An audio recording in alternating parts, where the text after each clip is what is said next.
Okay. We're not live? Yeah. There it is.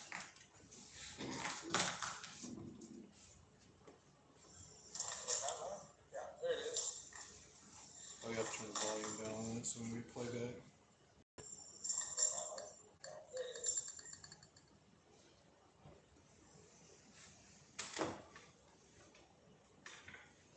All right, everybody, we're going live. I was trying to go live in the horizontal format. I don't know why it didn't, but so here we are.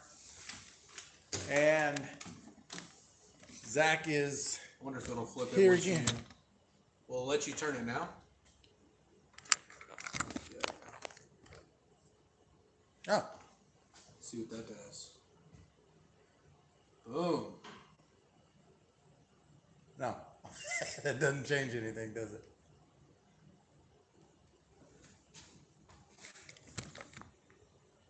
Okay, we'll just have to do it this way. Cool.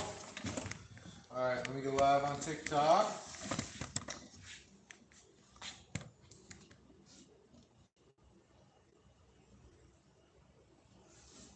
Oh, we're going.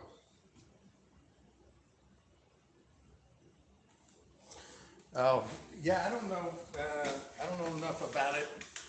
I guess there is a problem with going horizontal.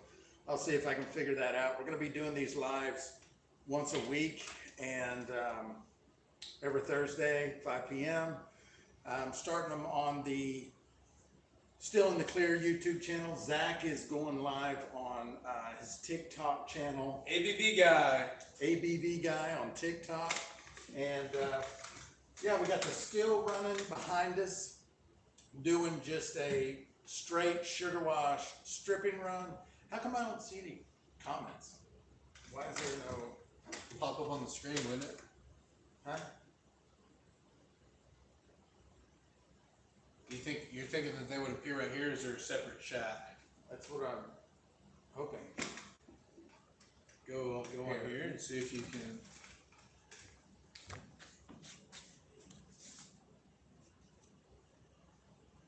Volume is a little low. Live chat. So I can't, I've got a TV set up for the comments, but it's not working. So we're going to go back to doing it this way unless he can figure it out.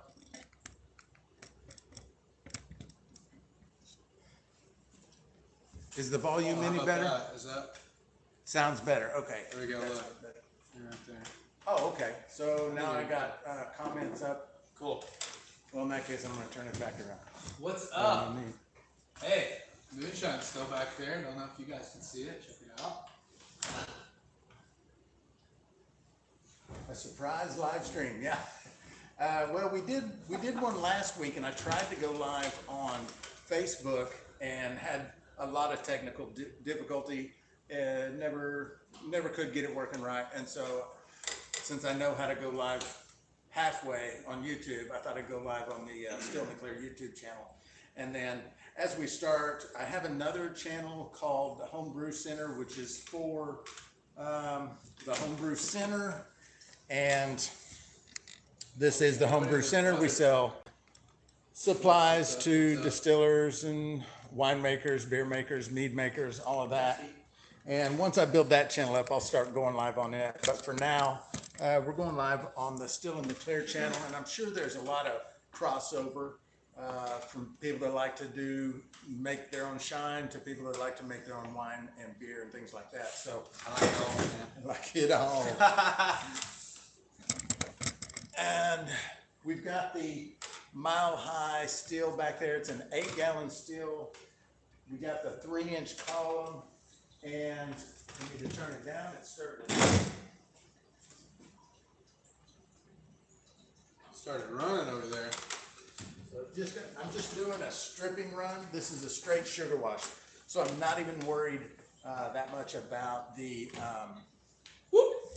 flavor and all of that. I'm just stripping the alcohol out of it, and I'm going to save it for later whenever I do like a high gravity mash to make a neutral spirit. And but yeah, it's over there going right now. Pretty cool setup, I think. Already got it dripping. Who makes that column? That's Mile High. All of that equipment except the burner, this is a Mile High run. And that's a 3-inch column, which is going to allow me to do these 6 gallons in just a couple of hours. So that's going to be, it really reduces the time. Thank you. Love the content. Keep on keeping on. Thanks, Josh. Appreciate it. First peach brandy last week. I think it'll be a while. Yeah. Welcome in. Welcome in. Just So Thursday moonshine. here's what we got going on. I'm going to swap this. There we go. So again, just a straight sugar wash. And we're also going to be making some mead tonight. Last week we made this mead What's up, guys? with mango juice, honey. Some of you may know what some of this stuff is. And then tonight we're also going to make like a very cheap version of Viking Blood mead. We got cherry pie filling, cherry juice. Live and invite more friends. Hey, So viewers, please share the live. Invite your friends. anyway, that's what we got going on. Only 6 of you. Those are my only friends. South Africa, welcome. What's up? What's up, Ed? Pat? Natasha? Paul? So right now we got 24 people in the live. That's pretty awesome. JL. Cool. Fill her up. We'll be right back. Heck yeah. Take over a second, Zach. Okay, I'm driving both channels. TikTok over here, YouTube over here. What's going on, guys? Live on TikTok, ABV guy. Just checked a lot of your YouTube. Yeah, he's got a lot of cool videos. Mr. Mueller? I probably messed that name up. Yeah, a lot of cool stuff on there for sure. Well, thank you for jumping in here with us. Hopefully we are From entertaining Hawaii. Salvage. Oh, hold on. Salvage, This is, Savage. What's up from Hawaii, dude? enough. Just some grape wine that That's we good. made here at the shop in one of our workshops here at the Homebrew Center. And so kind of while we're doing the live, I'm just going to let this still run in the background because it's to the Kind of point now depends on how you where wanna all look I've at really that, got to do is just kind of babysit it, watch it, make sure nothing's going wrong. It pretty much I runs like itself that, at this dude. point. I can do And that. you know, swap the jar over when it's That about sounds full. cool too. What are you doing? I'm just chilling on the island. No big deal. This guy over here is from Hawaii. He's like, "Do you have a brewery?" And I was like, "Depends on how you want to look at it." How do you define brewery? I mean, we make a lot of stuff, so you know. Kind of. Separating my peach mash as I watch, man. That's cool. I mean, we don't have a distillery, but Oops. fix the volume. Welcome. Well, What's up? There's nothing. Is the volume just too low? Am I talking too low? What is it? You can't hear me. No hearing at all. Was that plugged in before? That mic? No.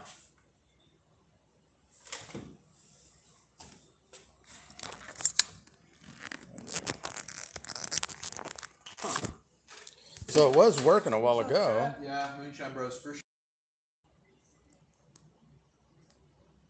Got my volume up. What's up? Too Moonshine low. back behind me. Nothing This wrong is with a the volume. grape wine. Cyrus, did you make this? Yeah, that came from one of our workshops. We made it in one of our Wine Made Easy workshops. From concentrate? Mm-hmm. Yeah, really cool. He makes some wine made easy kits. Sells here in the store at the Brew Audio's Center. fine. Okay, thanks for You letting can me order those know. online. Okay. It's just the phone mic. Okay. Hey, how did they get online if they want one of these kits that we're about to show them? So if you go to homebrewcenter.com, you can buy the wine kit. We have a Wine Made Easy kit. everything you need to make 1 gallon of wine, all of the equipment. You just got to buy some grape concentrate or whatever ingredients you want. That's what we're sipping on while the shine's running. The grape concentrate is the wine we're drinking right now. And it's just a really simple recipe, and I put that recipe in the kit, so that's kind of the one you start with because it's so easy, and then you can expand from there and try all kinds of recipes. But the kit is, it makes 1 gallon, which is 4 750 ml bottles. Plenty. Of wine. Actually, a little bit more than that, but, and then, what's up? Thanks for the follow, Kevin. My God. yeah, we're just hanging out. We're going to be doing it every week. We're Go to work. 12 hours. Dude, appreciate it. You know. Give me some likes. Give me a little share. John, I'll think about you while I'm drinking and you're working. I hate it, Make brother. some moonshine. You know, We'll drink some wine. I've been working all day too, so it's my time to relax a little bit. Hey, thank you guys for the follows, man. That's really cool. If anyone has any questions about how to make wine or mead or whiskey, just throw them in the comments. If I see them, I'll of course answer them. Also on this channel, still in the Clear channel, I've got well over 150 videos about how to make moonshine. So, and then the other Duck Dynasty, yeah, I get that a lot, brother. The other channel, the Homebrew Center, I've just started it. There's one video on it, but I'll build it up just like I have this channel. So, like we were just saying, these Wine Made Easy kits that he sells and has videos. Viking Blood is just a mead made with honey and cherries. This is nothing. That's it. Special that you have to. And we're gonna make some back here, real simple recipe with stuff you get from the grocery store. This is really good. Great clarity. I'm sure you put some clarifier in. Did you clarify this? Probably. Yeah, I would say clarify. It's got a real pretty clear ruby red color, and it came from concentrate.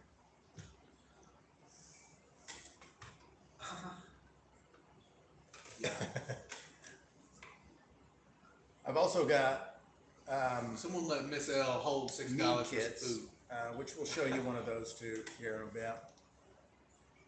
Kim, Josh, Sean. No, I didn't modify this column. This came straight from Mile High Distilling this way. It's called the 3-inch copper torpedo. And it works great. I did a review video on it on my YouTube channel here. And it's like 2 videos ago I did it, but this thing works awesome. In fact, I need to adjust my temperature a little bit. Turn it up. Let me know where you guys are from. Columbia, South Carolina. My man.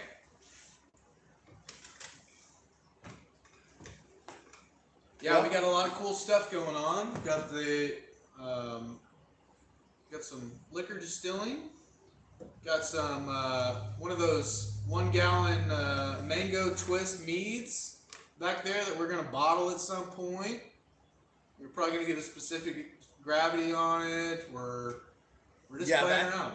I'm not sure you could use this on a Weaver. It depends on what Weaver you have. You would have to upgrade to the milk can still that they have.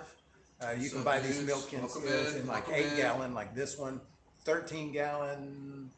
Let me know where you guys are watching. 23, you ever made whiskey something before? like 20 something and 50 something. And then their columns are all interchangeable with those. What's up, user 14592667937? New York, welcome. Thanks for joining. 10-minute fan. What's that name mean? I mean, obviously, like, it depends. There's lots of different gin recipes, but of course, your juniper berries, that's one of the most common traditional ones. In his day. Yeah. You got a name like Mike Creekman, you're making some moonshine. Hey, do you want to, let's rack this off? Dude, let's do it. Yeah, okay. So last week, we're going to do some racking. We made a, what is it? Mango. Cyrus has a great rack. You ever going to learn from somebody, he's the guy to do it. So we made this mango last week, and it's been sitting, doing its thing. Now we're going to rack it off into another jar so it can start clarifying. and I'll just show you that process. It's really simple. There's not a lot to it. I'm gonna let the master just do work on this, okay? This is the sensei, and he's about to show us how to rack some mead. And what did we say? You're gonna take a gravity on it? Yeah, we'll check the gravity. He's gonna check the gravity on it, just see how much sugar content he's got left in his ferment there. So it's still bubbling, so we know that it's not sí, que complete. necesito persona It's por not hablar done, español. but Me? Que no, I don't speak I still it. want to get it I don't off speak of it at all. the pulp that is up here on the top so that it can start clarifying. When it's done, taking the airlock off, and I'm putting it in my sanitizer so that when I put it back on, I'm not transferring any bacteria back to the jar. And this jar has been sanitized. I used a no-rinse sanitizer called Star San. All the equipment I've already sanitized. It's ready to go. And when I stick this in, I want to do it gently because whatever sediment might be on the bottom, I don't want to stir it up because I want to leave as much of the sediment and pulp in this bottle so that it doesn't get transferred to this one. So once I get it set, I hold it tight with one hand and just start pumping, and then it's just gravity does the rest. Once it starts going, because this jar is higher than this jar, gravity's just pulling all the liquid in. And so my job at this point is just to hold it still. I've always thought this is one of the funnest parts of winemaking. There's not a lot to it. There's some room for error. I guess you could have a mess if something happens, a hose slip, something like that. But it's just it's a satisfying process watching the wine kind of start to get a little prettier. You're moving around, you're having fun with it. This, like I said, we made it last week, and it's just mango juice, 2 pounds of honey, and yeast nutrient. I don't remember if we put any pectic enzyme in it. I don't think so. No, we didn't put any pectic enzyme in it either. And the original gravity on this one is 1.130, which is pretty high. I didn't realize the mango juice had as much sugar in it as it did. But that's all right. It's just going to be strong. I like that about it. Yeah, so 1.130 is like 13% or something. We're talking specific gravity, yep. Oh, come on in here now. Oh, thank you for all the likes. That's pretty cool, whoever did that. So last time I looked, it was a goose egg. Now it's 395. You guys are awesome. Hello, Oliver. There we go. That's it. Boom. I'm going to put this in my bucket with the sanitizer. Same with that. Perfect. This bottle just goes off to the side. And then I'm going to make a note of the date that I racked it. And I'm also going to take a gravity reading just to see what it is. You want to do that? And I'll take these notes. You want me to pour directly from jug into the test tube? Up to you. Yeah, that's all sanitized. Go ahead. What is the date? Watch me come on and do one thing and just completely screw it up.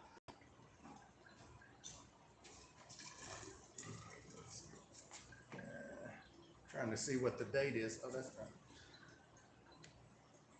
Ooh. Oh, man. 19.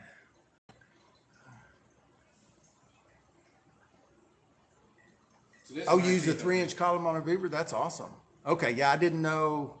How did you modify for the 3-inch? What kind of fitting did you use to modify to the 3-inch? No, I like to use clarifiers because we do so many small batches here that I don't really have the space to let time do it all. I would end up with so many batches everywhere. I'm letting this foam kind of dissipate. I don't want to over add and then go to drop this in here and it sink to the bottom and some comes over the top. I'm okay with just kind of hanging back, taking my time, see where it gets to, letting that foam kind of settle, adding a little bit. And I'd rather do it that way than make a mess all over the place. Add a little bit more in here. That is pretty foamy, isn't it? Isn't that crazy? Yeah. I don't know too if the foam on top and get a little stir. No, that didn't help, did it? Kind of did. I think it did. Make it hard to get a reading. Yeah. Just give it some time, I guess. That's all I know. So we'll give that some time to settle down so we can get a reading on it. There we go. What's up, guys? Just got to reduce. So originally, did your Weaver have like a 1.5 inch opening, tri-clamp opening, or what did it come with? I'm not sure which Weaver you're talking about, which model. I'm pretty familiar with a lot of them, but Here's what we're getting the specific gravity with. Tube, a lot of different numbers. Hold it closer. Oh yeah, you can kind of see. We want this thing to plummet to the bottom. David Anderson and Ridge Runner in the house. How are y'all doing?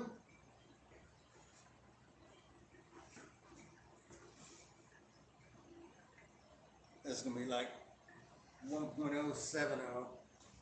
Be pretty close to that. Yep, I believe you're right. I'm just gonna call it 1070. 75. 75. Yeah.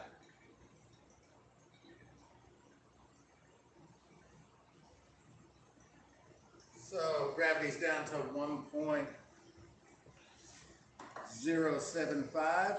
That's a pretty good little fall in a week. Not bad. Sanitize that after I got it out of there. We'll dry it off here, put this back in.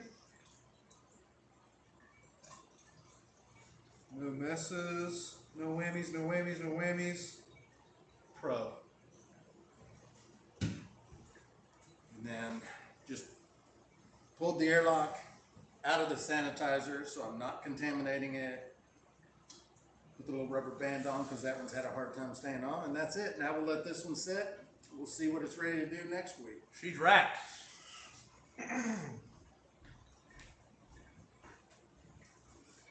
Is this jar number 1 over here, Cyrus? Yeah, that's the first jar. Cool. Let you guys get a little shot of that before we move back. So, for those of you that have just come in, I'm also running a sugar wash stripping run with the Mile High Still. We're on jar number 1. Haven't taken a reading yet. I haven't packed the column with anything. I'm not running the deflagmator. Whatever reflux I'm getting, it's just all passive reflux. Kevin, Mike, Northern, Tim, hello. Come on in, make moonshine. Oh, okay. Troy's got Make a mead, make moonshine. an 8.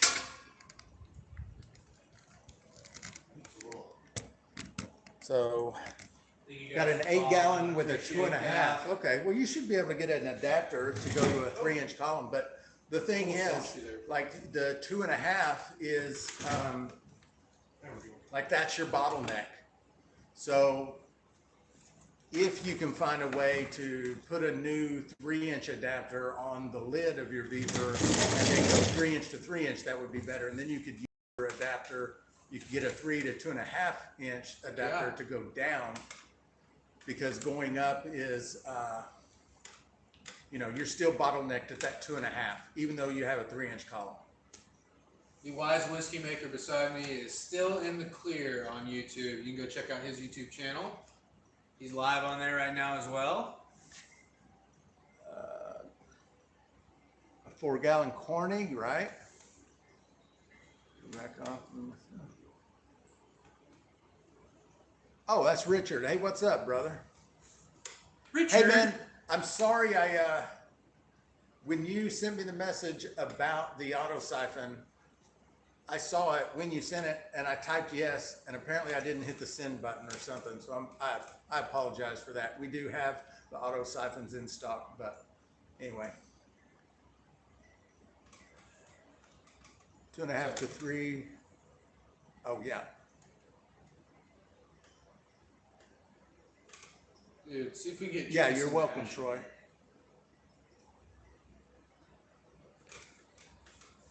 Yeah, I just noticed he was on here. So. Yeah, so as far as running less in your still, so you say you have a 20-gallon still and you want to run a 10-gallon, yeah, you can do that. The caveat to that is if you're running an internal element, electric element inside your still, you can't let it dry out. So whatever level that element is at, you've got to make sure you're well above that. But if you're running on propane, yeah, you can run 10 gallons in a 20-gallon still. It's not a problem. Yeah, everything's cool. We're just hanging out. It's me and old Shira's here. Oh, nice. We're watching some. Nice, Moonshine Jeffrey. I'm glad you're going to love that.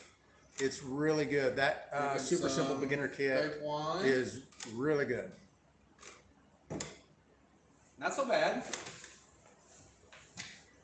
I mean, the bottleneck only applies in comparison to how much volume you're pushing through the still. So What's up, y'all? It doesn't matter as far as the reflux.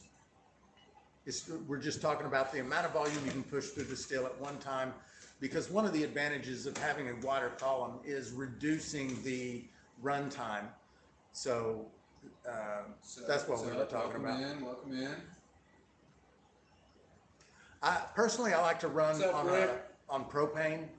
I do have on 2 of my stills. I have the ability to run on electric, which I'm probably going to do a few times because it's video content. I'm going to make like an SCR controller and make a video about that.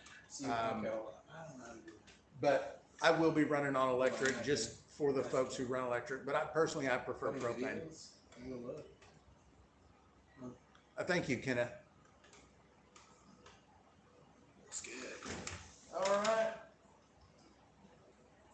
Well, what else? I'm talking too much. I'm not drinking enough. Dude, I was thinking that same thing. But then I did pour another glass of the grape. Yeah. How's TikTok land over there? So, dude, for those of you who don't know, Zach's going live at TikTok at the same time. Yep, Cyrus is on YouTube, still in the clear. I'm on TikTok, ABV guy. Right now it's pretty slow, but earlier it was like crazy. There's people from Hawaii saying what's up. What's going on, guys? Glad to be here with you all. Well, I guess we could just talk shit for a minute. Yeah. We got 35 people in the chat. That's not bad for a live stream on the Still in the Clear channel on YouTube. I don't know what this one's been as high. I don't know. TikTok's so weird because you'll have like, right now there's like not even 10 people in here, and then like 2 minutes from now, out of nowhere, you'll have like a few hundred. Well, yeah, like last week when we were going live on TikTok, you said at one point there was like 700. It was like 700 people, or something, yeah. And then like 30 minutes later, Winsong was the only one in the live. His wife. Yeah, she was the only one in here. Which I don't know, that wasn't so bad. She's really cool.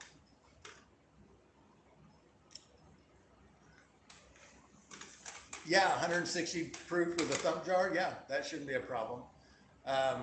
With a regular pot still like this one back here, which Adam Burgess made.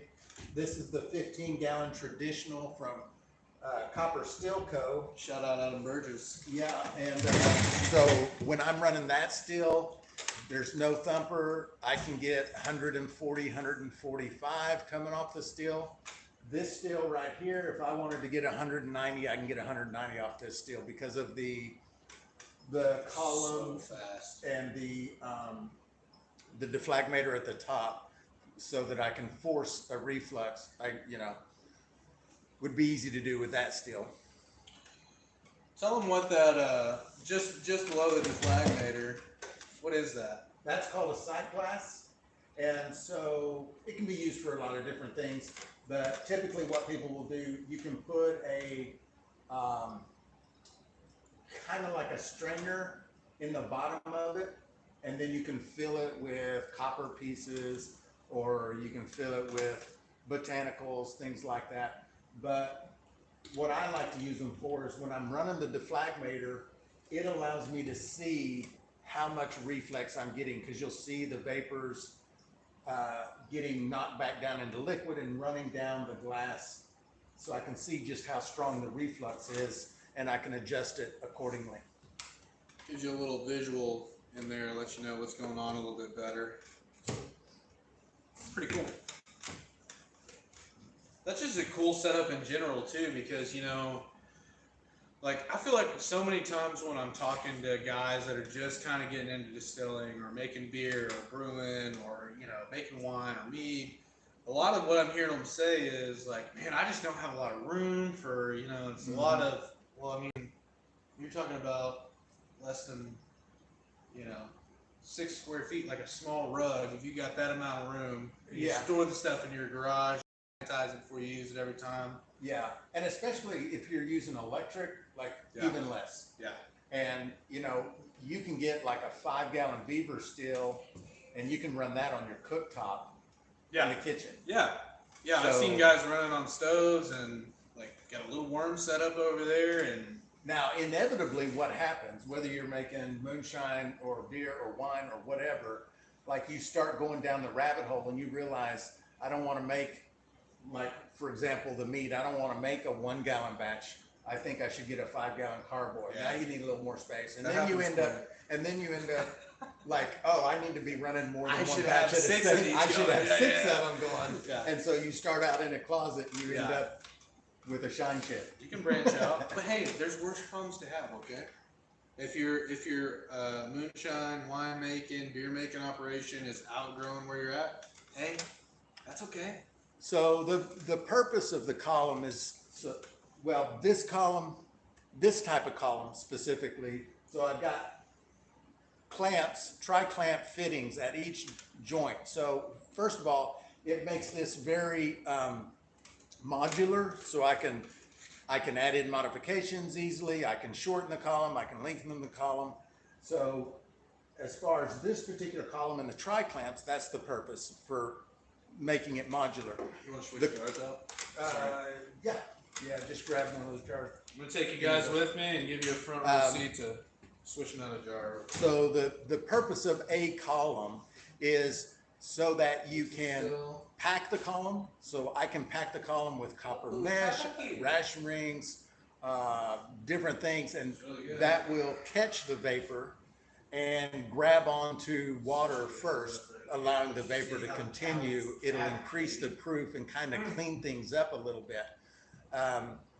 Then when you have the deflagmator running at the top, so it's knocking down that vapor, turning it back to liquid, it starts falling through that column. If you have that column packed with copper mesh, then all those droplets, all that liquid is catching on that copper mesh, and it's cleaning it up a little bit more. And so when the heat starts rising inside that column, all the droplets that are on the copper, the alcohol vapors will start to release, and then that's also how you get higher proof. But it basically cleans up the alcohol. You'll hear people use words like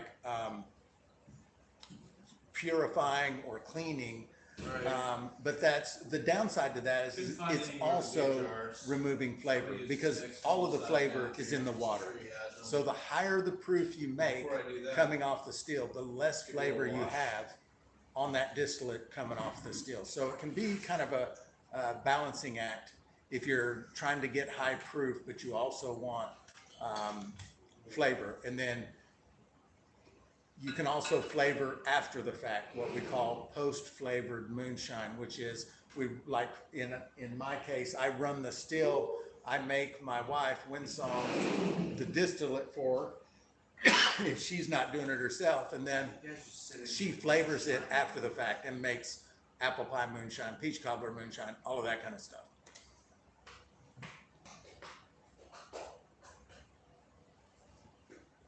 leave the copper mesh in the column before changing. I don't understand that one. Rate my recipe: 5 pounds flaked corn, 3 pounds flaked wheat, 2 pounds flaked malted barley, 8 pounds of cherries. So I'm assuming, AJ, I'm assuming that you're either come from a beer background or you just don't want to use high temperatures. Is that why you're using all the flaked stuff? Because it's not really necessary. Plus, in my opinion, the flaked grains have less flavor. Now, when you're making beers, the flaked grains are beneficial, but when you're making moonshine and you're cooking up to 190, 145 degrees, it's not nearly as important. But other than that, it sounds like a good recipe to me. You never know till you try it. It'd be hard for me to rate it because I've never made it. Hard to say on the front end. Sounds cool though. I mean, I like the. So bubble plates, I mean, how many do you need? That's just up to you. I don't use any, this has no bubble plates. So bubble plates are just, in my opinion, if you're really trying to get to a neutral spirit, bubble plates make it pretty easy to get to a neutral spirit. But I rarely do neutral spirits.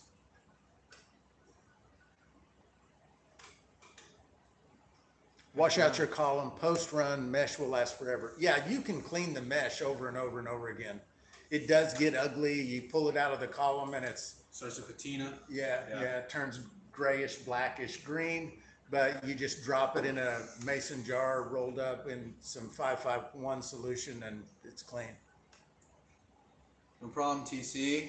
Yeah, this guy, a lot of knowledge up in the old moonshine noggin here. So you can just, like I said, you can just rewash the mash over and over. Like I've got copper mash that's 4 years old. I can still use it. You just clean it. But I clean it after every run because, well, depending on the recipe, there are some variables to that. But sometimes it doesn't get very dirty and you could use it in another run and not wash it. I'm finding a pin.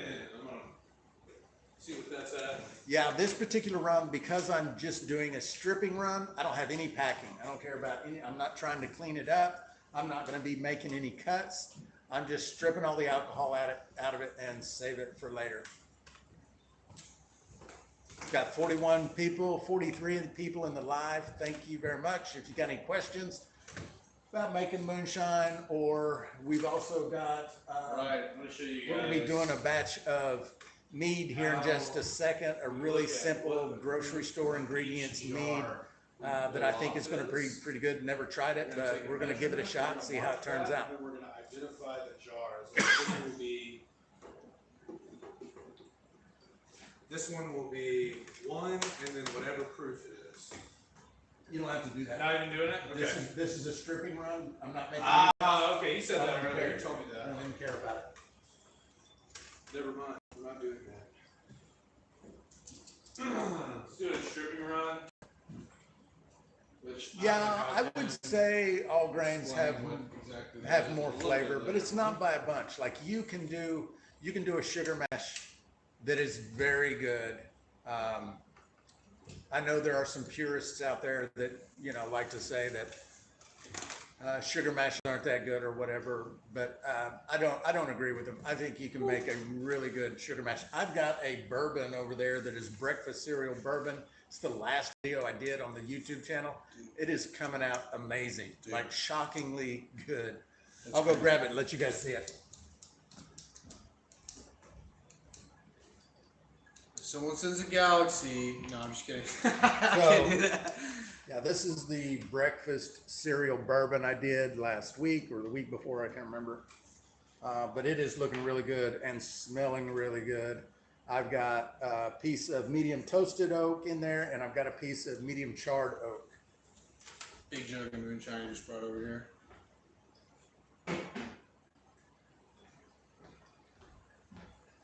So Bionic Rooster, that's a wild name. Thoughts on the use of Breese Distiller's malt versus 2 or 6 row? Well, Breese Distiller's malt is a 2 row barley. I use it all the time.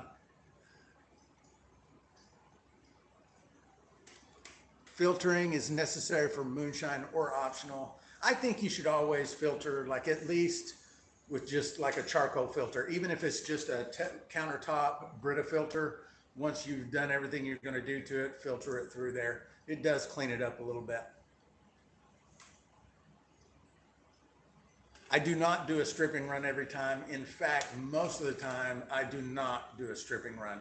Most of my runs are one and done. That's what I like the best. That's where What's up, Connor?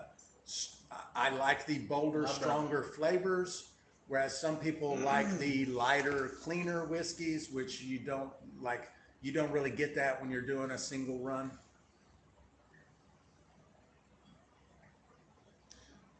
Tri-clamp bulkhead fitting in the lid of the Weaver still, and if so, what size called? So 10 gallon. So yeah, I think it's worth putting a tri-clamp fitting in there if you have somebody that can do the stainless welding, or if you know how and have the equipment to do the stainless welding. Those tri-clamps are awesome, and I would go with a 2-inch. You'll find most of the parts are easy to find in the 2-inch, and so when you want to do modifications and additions and things like that, 2-inch is a pretty common size to find almost anything you want. Better little. Scored a 50-pound bag for less than $1. Man, that is a score. Good job. You do not have to use malted barley for moonshine. It is a very common product to use in moonshine, mainly because of its diastatic power. So it has a diastatic power of like, well, depending on which kind of malted barley you get, anywhere from 120 to like 200. And so it's only necessary if you are converting the starches into sugar. So if you're doing an all grain recipe where you're converting starches to sugars, you need a malted grain of some kind. Malted barley is just the most commonly used, but you could use any malted grain.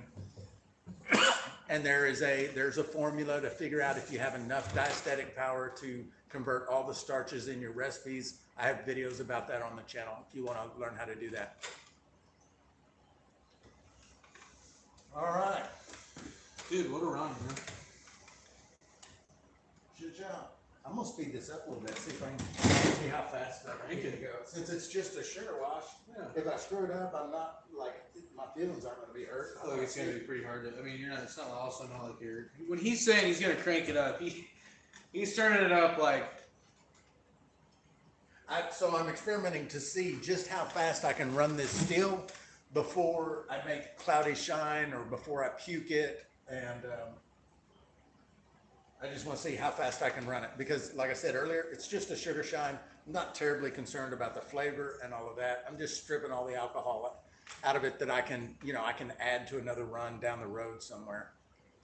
I feel like that's too, Cyrus. I feel like that's one of the things that people are kind of most curious about in terms of, for me, someone who hasn't ran any in a long time and is just kind of getting back into it. I think one of the things I hear people talking about the most, aside from like initial ingredients and fermentation times and stuff like that, is how fast can you run it? Yeah.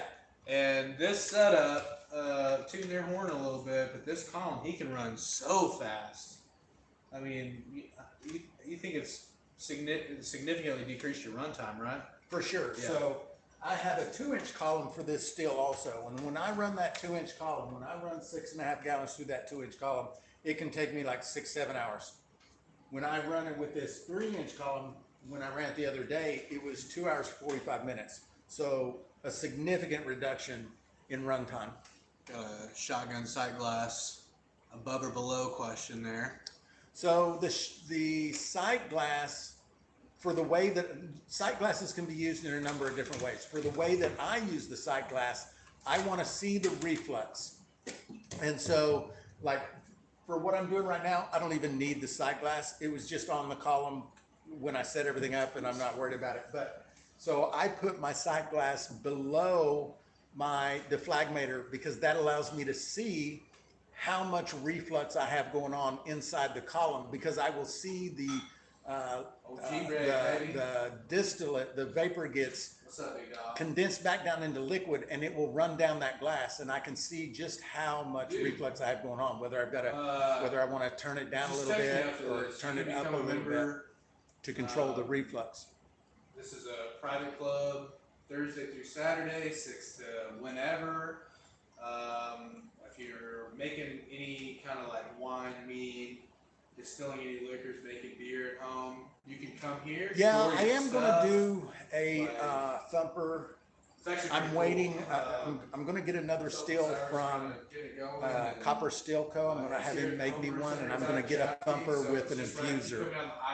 If it wasn't for the ability now, where you see those thumpers where they have the infuser where you can infuse flavor during the run, I probably wouldn't mess with a thumper at all. But because of that, I want to give it a shot because I want to see what I can do with that. That's a bar that I'm going to say Cyrus and Cyrus only built. So I I don't have a good opinion on we don't have a TV going when we're not going rum live, because but I there's don't have a lot of storage experience space. making rum. So with you, when you say you have a third generation Dunder, I assume you're talking about rum. And so I don't know. You got some fruit flies. I mean, I would run it and see. Like I would just find out. Like it's not. There's nothing in there that's going to kill you. There's nothing in there that's going to hurt you. Cool place though. Oh, thank you very much. Thank you. I'm not mad at it. TikTok lives are weird. When you finish your run, do you just kill the heat and wait for the cool down, or do you crack? So I don't have to crack this still open when I turn down the heat. So what this dude is referring to is the risk of collapsing a still. And so what happens when you're running a thumper, because of how a thumper is set up, you've got an inlet coming from the column down into the thumper into the liquid. That is a closed system, so it can build up pressure. When you turn off your steel and it starts cooling down, it will create a negative pressure because it's a closed system at that point. That negative pressure will actually collapse a steel. I'm not running a thumper. This is an open system. So the vapor goes up through the condenser and into the jar. There's nothing that closes that system. There's no pressure buildup here. So with this still, I don't have to worry about that. Running a thumper, yes, you want to crack one of the joints between the inlet on the thumper and the column or the line arm of the still, just before you cool it down to avoid that. Or you can install, let me see if I got it. Go up top over there. So one of the things Adam does at Copper Steel Co. when he builds the stills is he puts this negative pressure relief valve.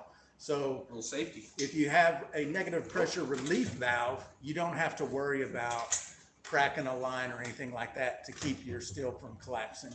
Have a relief valve. Do not crack your still. How many times can we use the charcoal filter when we need to change the charcoal? So if you're talking about like the little charcoal filter in the countertop, like Brita things, just when it stops filtering, like it'll get so clogged up, it just stops filtering. I mean, you can filter gallons and gallons and gallons before that happens and then just change it out. Or don't. Just see what happens. Could be cool. Or don't, yeah. Whatever. It's a fun little experiment to do. All right, let's make this other mead, man. Cool. All right. Gregory, you're getting moved, buddy. All right, so we're gonna make this other batch of mead. I don't know. I think this will work. Dude, I'm gonna give him a Shot right down Main Street. Is that a euphemism? Okay. Not in the way you think that I mean that. I'm So, on you, buddy. I'm going to try and have a mead recipe or a recipe of some kind, whether mead or wine, for every week for these lives. This week, I'm doing a really simple Viking Blood mead. Viking Blood mead is just cherries and honey. And to make it really simple, I've never done this. I don't know how it's going to turn out, but to make it really simple, I've got cherry pie filling. Great value. Find it at any Walmart. Not hard to find. 2 pounds of honey. Looky there. Looky there. Raw honey. And some juicy juice, cherry. Look at that.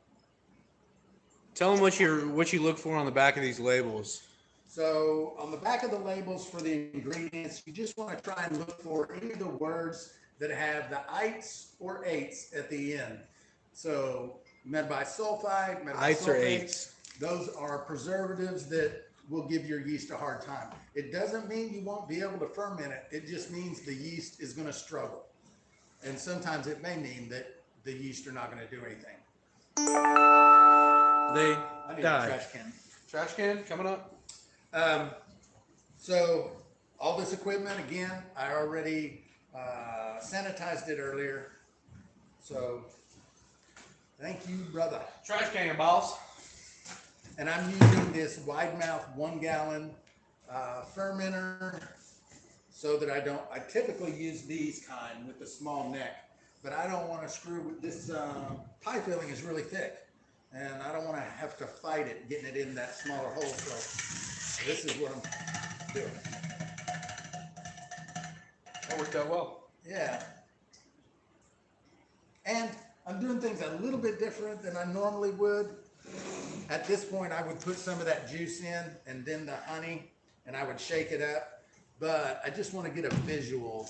So I'm going to put the honey on top of the cherry. That's how we're going to do it this time. I would also normally heat this honey up, but It is amazing, Levi. because I am It is. using the smallmouth jugs, and it's hard to squeeze it all out through this little deal when the honey is cools. But since I'm not doing that this time, I don't have to worry about heating the honey up to make it easier to get out of the bottle. We're taking the fun stopper all the way off.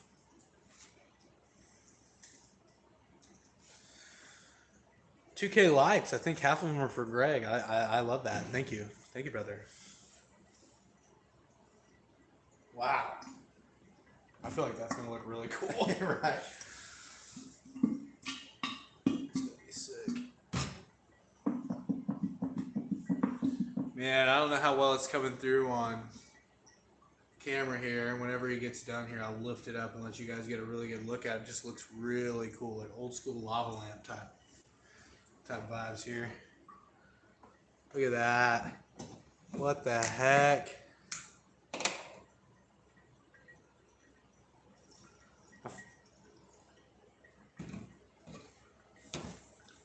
And I just poured a little bit of the cherry juice into the honey jar just so I can shake it up and get as much of that honey out of there as I can. He does not. We drink moonshine, have a good time.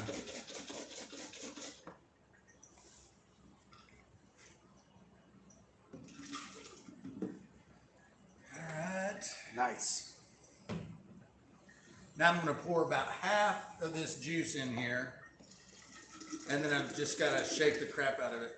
Will you give me one of these solid lids over there? Yeah. Top shelf. Top shelf over here. Gotcha.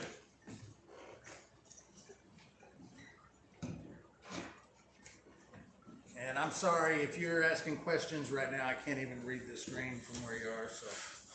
Love to see collab of you and Stillworks and Brewing. Yeah, absolutely. Good people making good things. Yeah, Randy over there at Stillworks is a good dude. He and I talk on the phone. It is sticky, And, Greg. yeah, he's a good dude. Channel's top 3 favorites. This dude. I don't blame you. Not one bit. My top 3, Aswell. When my mash sits for weeks before making the run, seems better taste or my imagination. What you think? I mean, I think there's something to that. Like, you could be getting, first of all, weeks and weeks, if you're doing an open ferment, it's very possible that you're getting a lactobacillus infection, which can have a good taste when you're talking about whiskeys. And then also, if you're fermenting on the grain, then yeah, your grain is in there the entire time, steeping flavor into your mash. So yeah, I think there is something to that. Thank you for liking the live. I thought about doing the NPC TikTok. Thank you for liking the live. But I don't know all the commands, and it's stupid and already dumb enough. And that's, so it's all mixed up. I've got my honey, my cherry juice. Now I'm going to add my ingredients. Ooh, I'm going to put, actually, let's find out what the, Want to take gravity? yeah, where's You got my turkey baster? not here. Hillbilly booger picker. Where's our booger picker? G. Craig, R.I.P. Burger King. I know, dude. I could. There's only so many burgers I got one guy can eat. Yeah, well, I feel like I had all the good ones around here too, and I don't know. Now I'm into this, and Cyrus is teaching me the ways of whiskey. Fermenting on grain for whiskey, and I noticed that richer grain flavor too. Also, sour mashing with grain, and there goes a long way too. Yeah, sure. I'm just going to use this. Cherry mead, yep, Richard. Yeah, appreciate you coming back on in. Yeah, it's a cherry mead. Well, it's a Viking's blood. Yeah.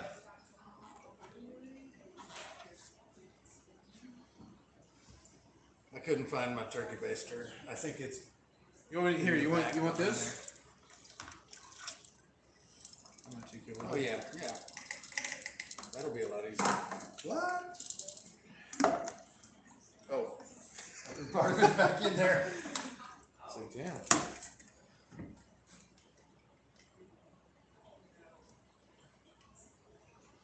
And if you notice, like every time we use this equipment, we're sanitizing it. So Always going into a sanitation bucket. for the distillers in the house, that isn't a big deal. We don't ever do this kind of stuff for distilling. But if you're making a wine or a beer or a mead, then the sanitation is really important. I don't know what's going on with this thing. Like, Plugged look at up? this. Dude, I had one do that the other day, and I didn't know what. Yeah, I don't know what that is.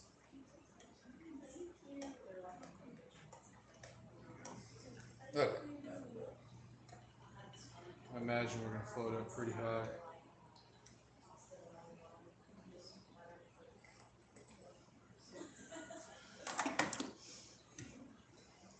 This is always The tricky part. yeah, especially so.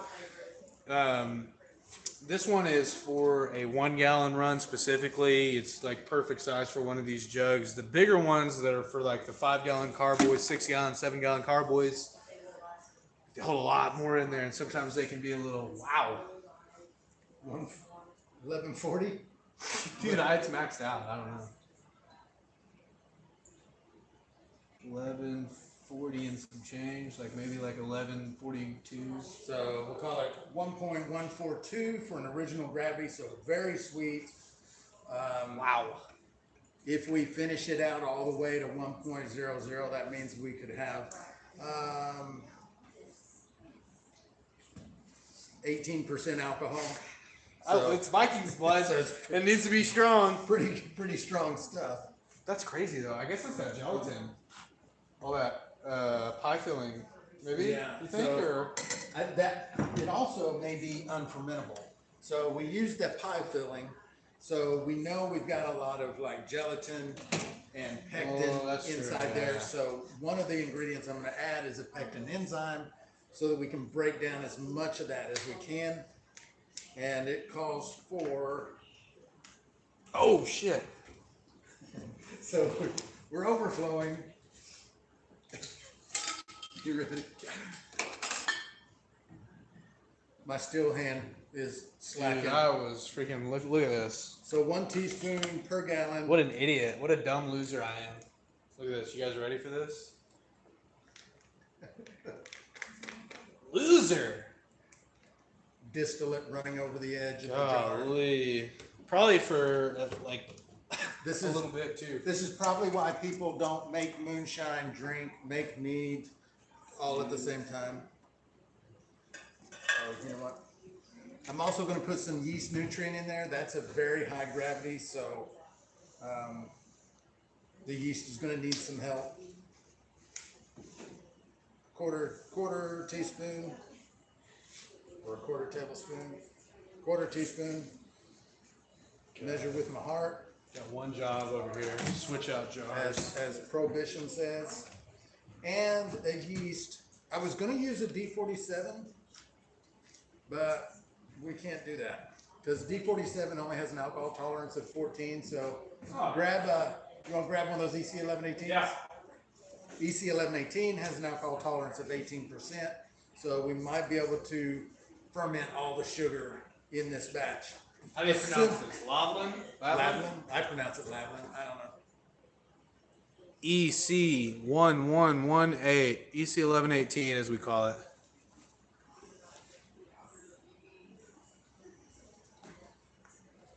Thank you very much. And one of these packs will do 5 gallons. I'm just going to eyeball half of it for this 1 gallon batch. It doesn't matter if you put a little too much, but it's like half a gram. So I'm not going to try and measure out 1/5 of half a gram. Yeah, there we go. I'm just going to give this one more little shake. I'm not trying to really mix up all those ingredients. I just want to get them wet. That's all that really matters to me. And then put a lid with a hole in it.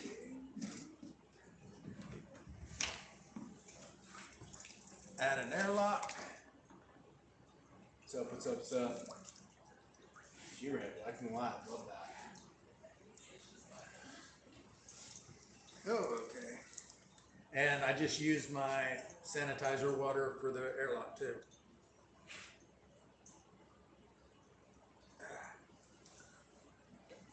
Get that in there a little bit better. There we go. And that's it. So this one will sit, I don't know how long it'll take, but I'm going to make my notes, put my data card on it so I know everything we've done every time we do something, so I can keep track of the recipe. Like I said, never done this before. I don't know if it's going to turn out any good, but if it does turn out really good, I want to be able to know what it was I did to it. Yep.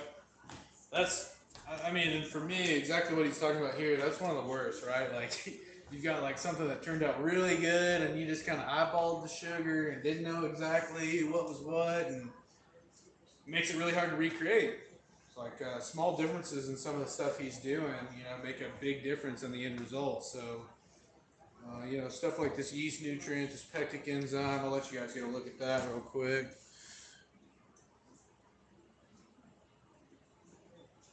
But that's true. It's a good quote. Terry Baldwin, you related to the Baldwin brothers? Terrific actors. Cheers, buddy. Thanks for coming in, man.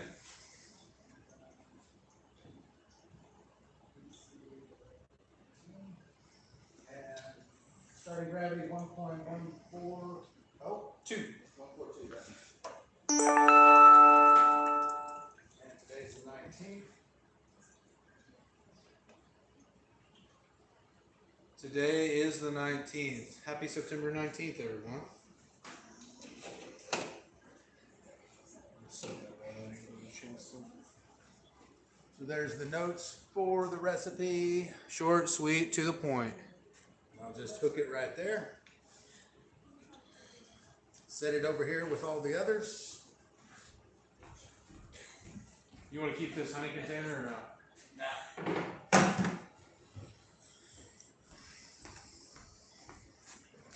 Dude, the aftermath of this. Sorry, this is what happens when you've got a waterhead for a helper.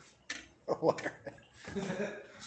Did anyone else's dad ever call them waterhead repeatedly when they were little? No. Okay, just me. So this is some of the other stuff we got going. Different wines and meads. Most of them are from our workshops. We do free workshops for what we call mead made easy and wine made easy. And then we've got the breakfast cereal bourbon, both of those. And then those are just aging on oak sticks. And we've got the George Washington rye aging on some of hillbilly glass barrels. No, I keep calling it wrong. Yeah, hillbilly glass barrels, I think. Anyway, oak lids. Also, it looks high tech.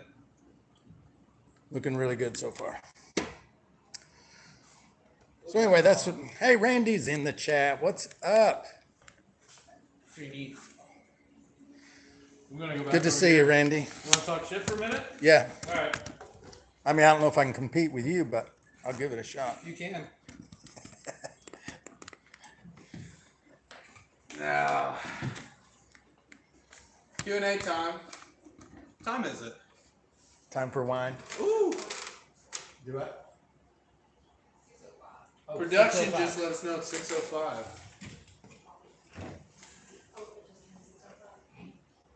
So the live stream is going to last until this shine is done, or until we quit. Oh, wait a second. What is it? I can't see my hillbilly glass barrels. Yes, is correct. Thank you, Richard. I keep getting it wrong every time.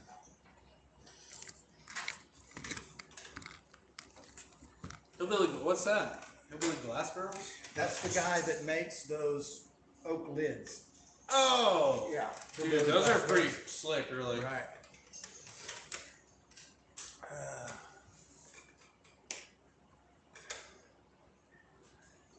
To error is human. Yeah, no doubt. For sure. Okay. That was a little bit intense. Yeah. I've got to get a better way to see the comments than my big mug going, what are y'all saying? Yeah, just turn this thing a little bit and just try to read off that. Because, I mean, I don't know, because I kind of try to look at the camera too. I don't know.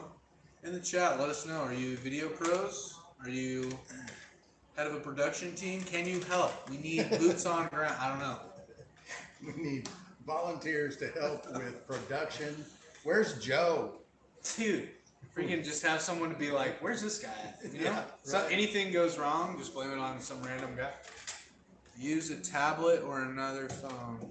Yeah, so I actually have a TV set up right here, but my reading is so bad, or my eyes are so bad, I still have a hard time reading it.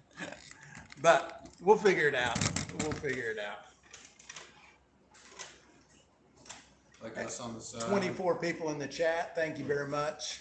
Having a good time in here. I'm about to restart mine. This one. Even it just, yeah. Oh no, here it goes. Yeah, I agree. And I don't know why, like, it would be better if when I went live, YouTube wouldn't have forced me to go vertical. If I could have gone horizontal, I would have a better view on the TV, I think. Horizontal's my favorite. But for whatever reason, when I started the live, it didn't let me go horizontal. It might have been some kind of setting that I just messed up or whatever. That was probably Bailey leaving. There's Bailey and my wife back there giggling and probably, I don't know, cutting up. 6 o'clock, time for her to go home anyway. We're running a skeleton crew these days. So anyway, yeah, if you guys are local to the Fort Smith, Arkansas area, that's where we are. We're inside the brew shop, homebrew center, Fort Chaffee. So come by, see us. We sell all the supplies you need to make wine, beer, whiskey, all of that kind of stuff. Take Even you guys to the store? kombucha. Give you guys a store tour real quick. Still backdrop. All right. Here's some of the winemaking kits he was talking about earlier. Kind of convenient little box here. It's got instructions, carboys, siphons, airlock and stopper, siphon shutoff, yeast, sanitizer, yeast nutrient, thermometer, binding agents. Now, that sounds like a lot. So we're probably going to be doing this live once a week. For those of you that didn't already hear when I said that earlier, what kind of things would you like to see us in here doing? So we're going to try to be, I won't always have a batch of shine to run, but I'm going to try to always have at least a wine to make or a mead to make, because those are pretty easy to get done, you know, within an hour. And so we're going to do some of that. And we also have like a bar set up where, you know, maybe we have people come in, we do interviews, things like that. Yeast cabinet, hops cabinet. 659 miles. Huh. Stills in here for sale. Who wants a still? Well, I appreciate that, Terry. I think I get some of your business anyway, don't I? Haven't you bought some of the kits off the Distilling the Clear website, if I'm not mistaken? The name sounds familiar, though. I might be mistaken. Me, I just make wine, so. But we also have Still in the Clear website, which has all kinds of things. Whiskey ingredients kits. Down here, you know, dextrose, just grains, oak, hydrometers, thermometers, pH meters, all that kind of stuff. Yeah, indeed. I thought I recognized your name, Terry. I appreciate you, man. Some of the Moonshine runs here. There's cool stuff all around. Viking Blood we made earlier. The mango twist we just racked, and then all the other projects.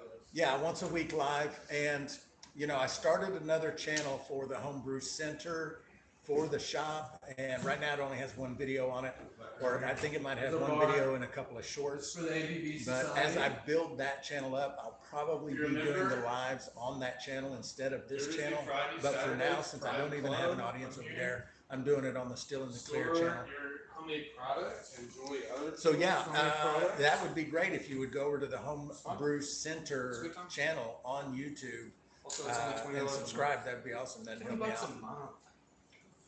That's one. That's like 2 runs to McDonald's. So, I mean, you can use the bourbon kit without the corn. I'm not sure you would. I'm not sure why you would. Lord, fuck it. I'm not sure why you would, because bourbon is classified as 51% corn. So if you remove the corn, it's not really bourbon.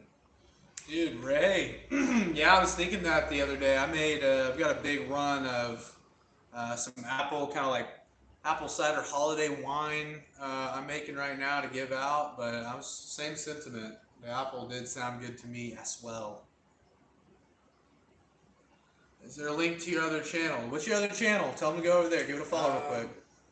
The Homebrew Center, or no, just Homebrew Center. I don't have a link. We'll tag one in the live next time, but Homebrew Center. Yeah. And then his website where you can buy the mead kits and the stuff like that he's talking about is homebrewcenter.com. So how did you get that? How did you get that URL? I just started looking up URLs when I was deciding on the name, and I found that. And that. Oh, you fit it to. I did it backward. I reverse No, that's engineered smart it. though. That's pretty smart. Yeah. Apple Mountain Brandy in 2 weeks. Yeah. Apple and corn. What's up? What's up? What's up, guys? Yeah, we Welcome in. were already chatting about that, weren't we, Terry?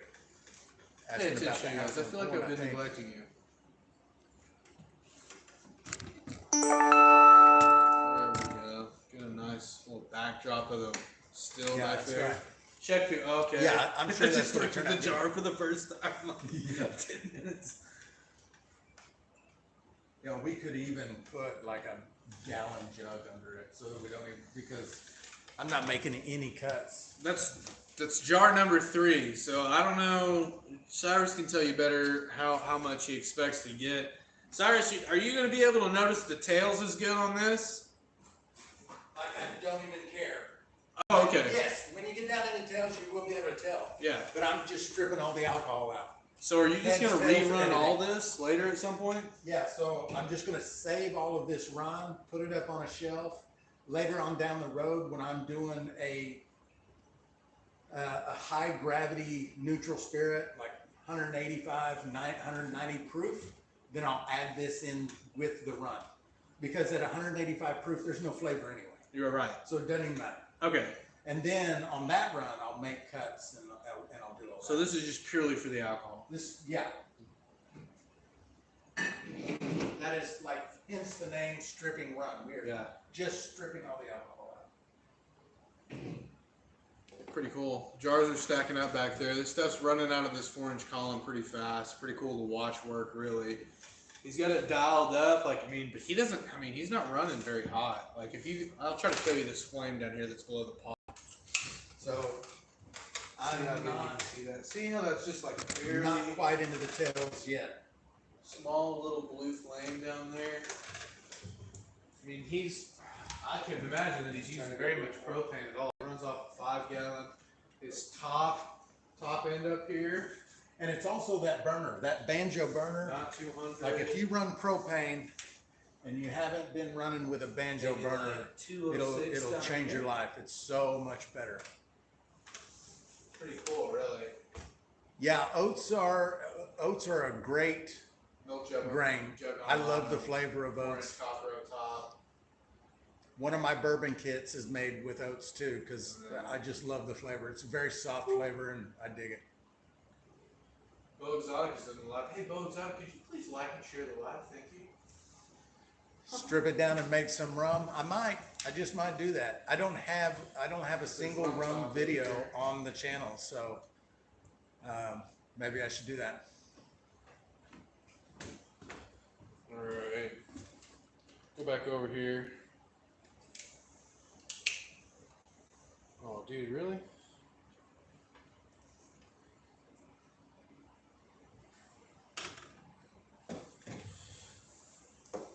Damn, didn't realize there was a new episode of Breaking Bad. That's right. Okay, we're not making methamphetamines. we're making something, though, you know? I broke bad decades ago. It's okay. We should be able to make a little meth. We don't, though. Hey, that was a joke. Hey, if the feds are in here, that was a joke. Yeah, if you're listening, we really don't. This is It's all really- satirical? It's not because I'm a good, upstanding citizen. I just don't know how. I don't have a chemistry background for a maneuver like that. But, you know, that's what's kind of crazy. A lot of the guys you see making meth, you would look at them on the street and go, there's no way that guy's a chemist. Right. He is, though. He is. A different kind of chemist.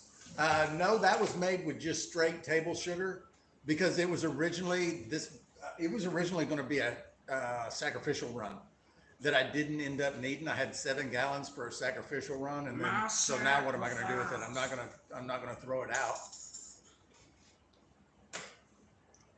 Randy's recipe is a good one. I'll go check that out. Terry, I assume you're talking about a rum. Dude, look at this We're still freaking... talking rum. Look at that freaking sweet guy. David Woods. I'm from Ireland, loving the live. Your experience will make me a better distiller. Dude, everyone go Awesome. follow David. What a cool dude. That's awesome, dude. Hope you can. Cyrus Hey is a great guy Scott, to what's learn up, from. brother? Scott's in the house. Mr. Brian. When I clean a new still or a still that I have recently modified, APB, with, IGD. you know, Did I've are done you in here just because we soldering have and things like similar that. letters? I will first do a vinegar run, and that's Also apt to half vinegar, worse. half water, steam Same it for thing half an happened to you? hour. With Then similar I will names, do now a you're sacrificial run, which is any kind of alcohol, wine, beer. Go get some grain alcohol at the liquor store, proof it down to below 80 proof, run it. Doesn't even matter. It's just a sacrificial run. I don't reuse that alcohol. I don't drink it. That all just gets dumped. Although I did in the, I think it was in the Moonshine for Beginners group that we have, one of the guys recommended saving those sack runs just in case you have to make another sack run. So that's a pretty good idea too, which I hadn't even ever thought about. It's kind of cool, yeah. There's layers. Yeah, Clinton, 50-50. That's how I do it. There's a bunch of different ways to do it, but that's how I do it. It's easiest. 50-50. Right down the middle. little Forrest Gump quote. I would imagine corn syrup converts. When you say convert, I assume you mean fermentable sugars. Yeah, I would imagine that works. I've never tried it. Straight water, distill after vinegar in mine versus saccharin. Yeah. And some people don't even do, I've heard of people not even doing a saccharin. I mean, that's not how I do it, and that's not how I teach people. But then again, like, my entire channel is all about teaching beginners. So like in a lot of the things that I teach, it's kind of overkill because it's for beginners. The safety things that I talk about, the cleaning and all of that, it's a little bit overkill, but it's not for a beginner. Like once a beginner gets into it, they got their own experience, they can start deciding where they want to cut corners and things like that. Scott says pellets are nasty. Pellets are nasty, Scott. I agree. So Scott is talking about Scott is talking about sweet feed, because one of the recipes we run a lot is the super simple. And I tell people, do not buy the sweet feed that has the pellets in it. It will ruin your mash. So I'm sure that's what Scott's talking about. He didn't clarify, but I would imagine.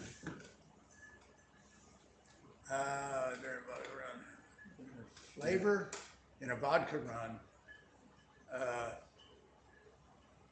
I mean, technically vodka has to come off the still at 185. So if you're still getting a vinegar flavor at that, it's in your condenser.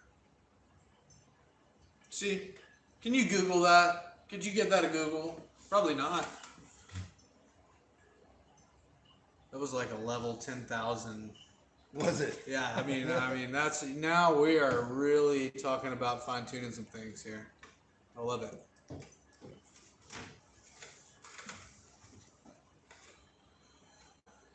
It's working the still back there. Look at that.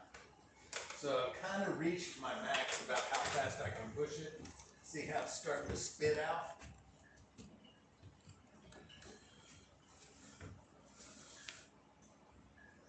Can't see all that. It's running out so fast. See how it's spitting out the steel now instead of just running down in a stream? Yeah. That tells me I've reached my max. Like, it's condensing as fast as it can now. Okay. So there's no sense in me adding more heat. It's not going to come out. That's as fast as it's gonna go. You add more heat, all you're gonna do is. I'm just wasting the Yeah. heat. And Cyrus, can you look at your temperatures down here and kind of get a good feel for that too? You're hanging out around 206, 208, somewhere in there. So the temperature gauge on the pot is like a on the car. Gas, how much gas? Yeah. It basically tells you how much alcohol is left by paying attention to that meter. Okay. So the closer you get to 112, the less alcohol there is even left in there. Okay. So at 205, there's still alcohol in there. Sure. You start getting up to 209, 210, there's not much left in it. Wow, to be honest, it smells the same as it did during that first jar. So you guys watch this still, okay? Make sure the jars don't run over. Okay, I left you guys alone. You guys were watching the still for us. Next thing we knew, production was yelling at us because we had whiskey or spirits running out of the top of our jar there. It's spitting out a bit of ice to your condenser bucket. Well, brother, I'm just going to go ahead and tell you. You see that big white bucket down there? That's a big old bucket. That's what we're circulating our water out of.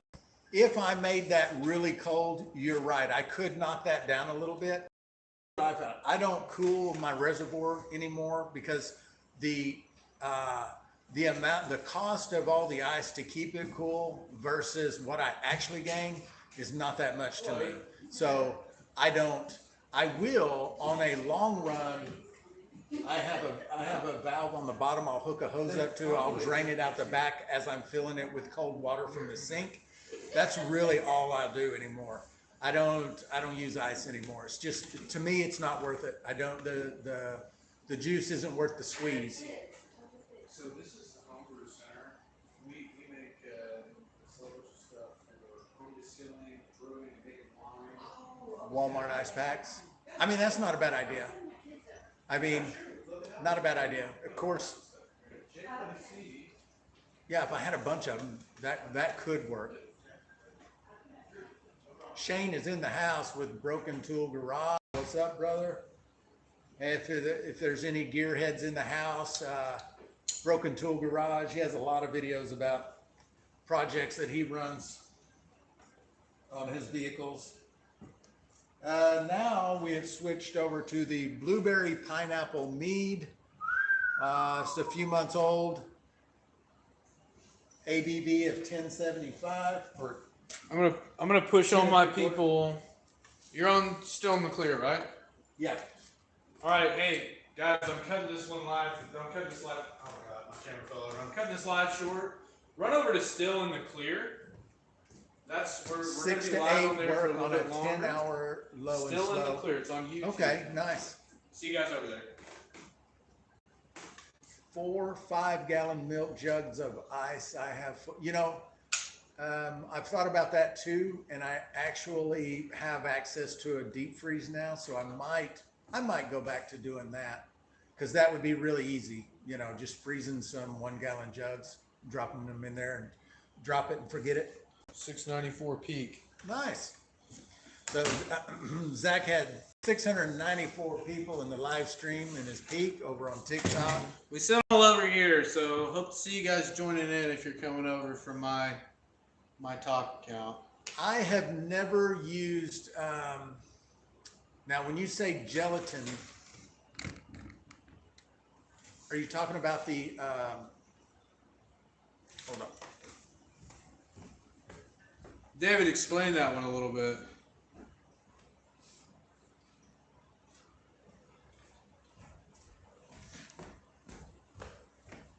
So I've never used gelatin, but I'm also assuming maybe you meant glycerin.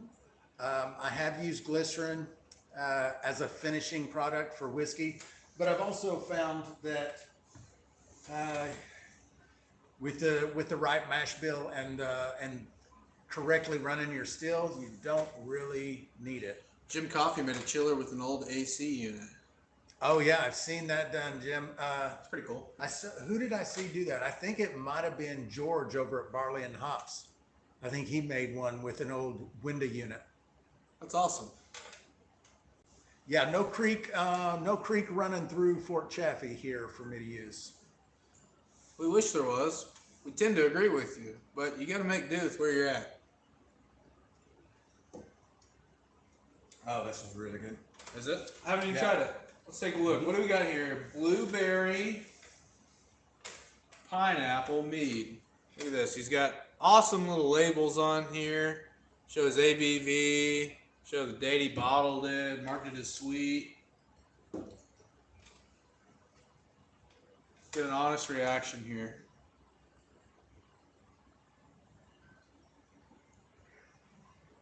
Oh, that's cool. It's got like a really, I don't know how to describe that, like a prolonged, not an aftertaste, but a prolonged, kind of keeps developing almost. Yeah. And it's sweet too, so you've got to like sweet.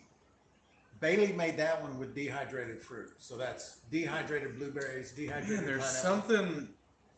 there's something about that. Kind of cool. That's a lot different. Dehydrated fruit. How much of that did it take for her to, or she just Like- sprinkle some in there with her liquid? No, it was like five ounces, if I'm not mistaken, 5 ounces of pineapple. No, blueberries the main one. Five ounces of blueberry and like 2 ounces of pineapple. So it didn't take much. Jack's lucky. She might be. She was in here. She was in here earlier. Bless her. Yeah, we knew what you meant, brother. Windsong. Man, I wish she was. Cool lady. I don't know if she's in here still or not, Scott. She'll probably bounce in and say hi if she's still in here. She's too cool for us, man.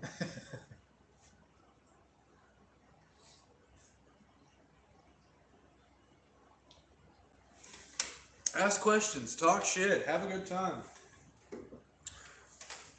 Winsong, there she is. Yeah, she's still here. Hello, Miss Song. On the rum for later reference, maybe someone should do Demerara. Am I saying that right? Demerara sugar mash to add it in your stripping run to get that flavor through.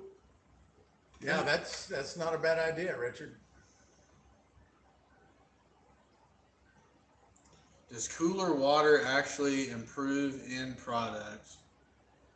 Well, I'll let Cyrus give his opinion, but I would tend to think that it's probably way more about what you've got in your pot when you start to heat it up and less about the temperature of your water. But what does Cyrus think?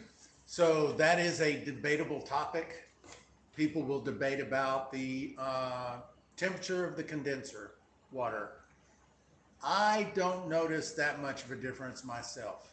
But as I've said a bunch of times, I do not have a very sensitive palate. I make what I like, and that's kind of it. People who have a really sensitive palate, maybe they can tell a difference. To me, like I said earlier, it's not worth spending my time fretting over for my products, for what I do. Yeah. See you later, Shane. Dude, Broken Tool Garage, cool of you to stop by, appreciate it. Richard, yeah, for sure. Throw us up on the TV. We'll talk shit in your house just as good as we do in your garage, wherever you're at right now. So Scott says 68 to 72 on the output. Hey man, if that's working for you, Scott, just keep doing it. That's If it ain't broke, don't fix it, baby.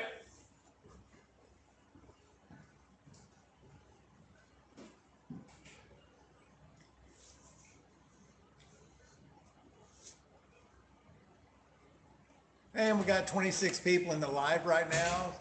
30. Thanks everybody. I really do appreciate you hanging out with us. Dude, you've been Give consistent. us a like, give us a follow if you're not already following us on the YouTube channel. Also, if you're not one of our subscribers over on the Homebrew Center YouTube channel, where we specialize in the mead and the wine and not so much the moonshine, that would be awesome too. It's a new channel for us. We're just starting. And it is the channel that is going to be for the brew shop here in Fort Smith, Arkansas. Also, I know Cyrus has said a couple times people hop in and out of the live, but would love to have you guys come join the ABV Society. If you're somewhere close to the Fort Chaffee area over in Arkansas, or even if you're from distance and think you only make it to the monthly meeting, dude, stop in over here. Check it out. Check out some of the cool things we offer, discounts in the store here when you're buying stuff for your product, storage space for your product to come in and drink whenever you want. Stop by, holler at Cyrus, and do exactly what we're doing now, but just in person. Arkadelphia, yeah, dude. Johnny, that's not too far.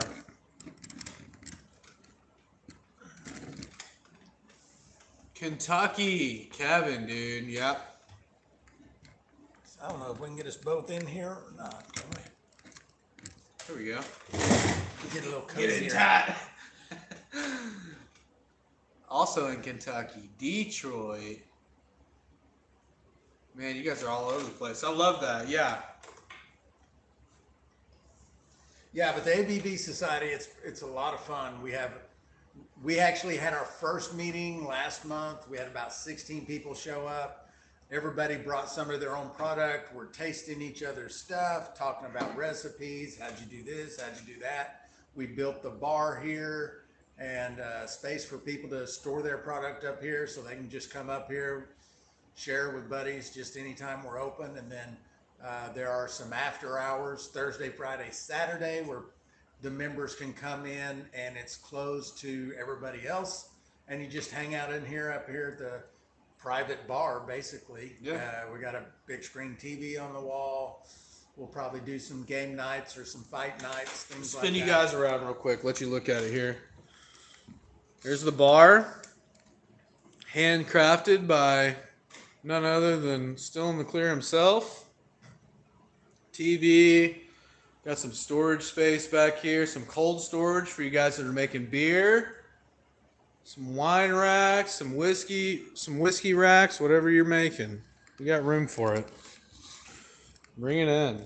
Set it down. Drink it. Do whatever you want with it. It's yours, you know. Share it. Don't share it. We don't care.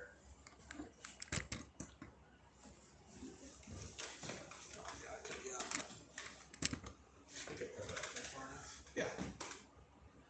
Don't have a cornhole, but Dude. we have space for one out here. We've got a really big patio. We could bring some cornhole up here for sure.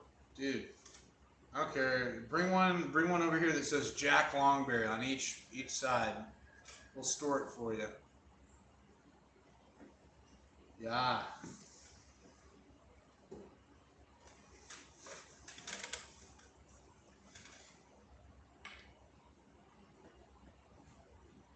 Well, what time is it? 6:30-ish? It's not too bad. We've been going for an hour and a half. 6:34. Time flies when you're having fun.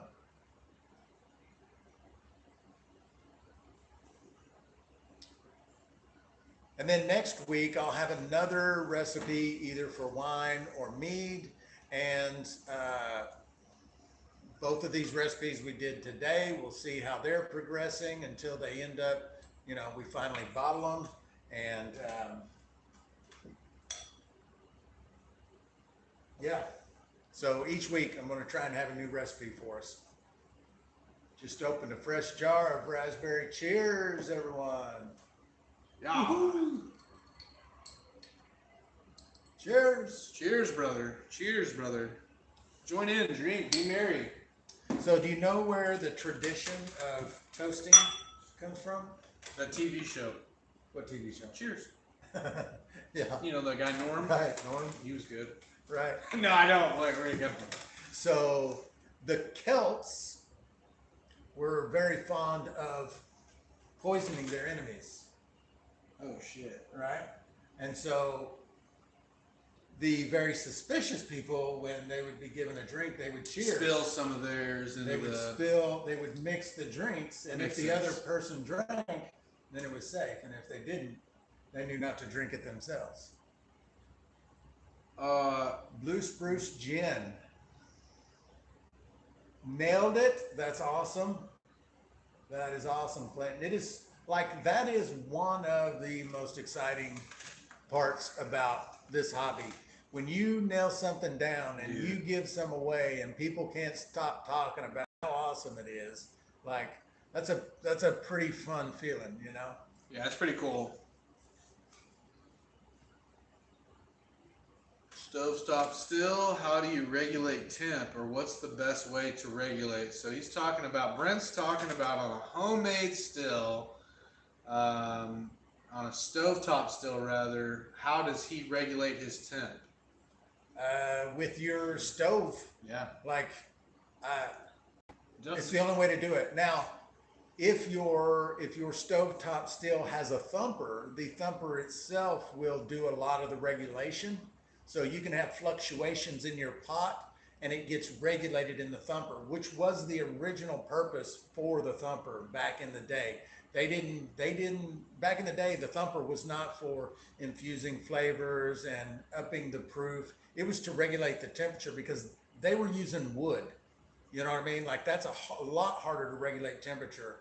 And so if you're having a hard time regulating temperature on your stovetop, I would say that maybe your stovetop doesn't turn down low enough. Is that what you're saying? Is it running too hot all the time, no matter what? And Brent too, I might tell you while you're typing that in here, answering his question. You may just start very low, just take it easy, allow it a few minutes, 10, 15 minutes to get warmed up, allow it that time to kind of run through. Just give it time. Yeah, start low and then just kind of gradually turn it up. You start seeing it run out your worm or whatever you're using. Go from there. But yeah, start small. Start smaller, maybe like a lower temp. And also because I don't use electric burners Isn't there, is it with the, correct me if I'm wrong, if you're in the chat and you use a copper still on an electric burner or a hot plate, but don't you need to have a diffuser for that? Or is that with stainless? I can't remember, one or the other. Yeah. Yeah, like low, medium, like low, medium. Yeah, do I just put the mash in, then put it at 510? Okay. Okay. Yeah, So, yeah. okay, so I see what you're asking Yeah, now, yeah. Brent. Start with your temperature at like a low medium and do low medium to heat it up.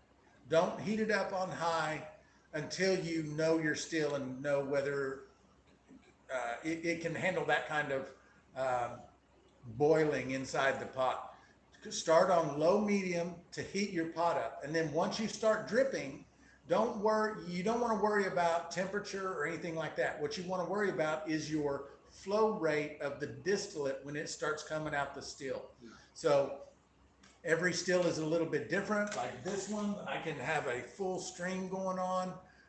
With my other one, I like to have 3 drips and a stream and then 3 drips.